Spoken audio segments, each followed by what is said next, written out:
Como transferir um template para um currículo. Olá, bem-vindos a mais um vídeo tutorial da Rata DCC. Neste vídeo, vamos aprender como transferir um template do Canva. Precisamos do Canva aberto, a sessão iniciada e um template já selecionado. Em primeiro, vamos na barra de Status e clicamos no símbolo de uma seta a apontar para baixo.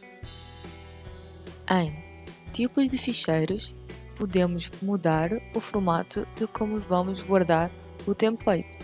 Neste caso, vamos guardar como PDF para impressão. Por fim, clicamos com o botão esquerdo em Fazer o download. Irá começar a transferir. Espero que tenham gostado. Se tiverem dúvidas, coloquem nos comentários. Para mais vídeos sobre o Canva e outros programas, vejam o nosso canal. Obrigada!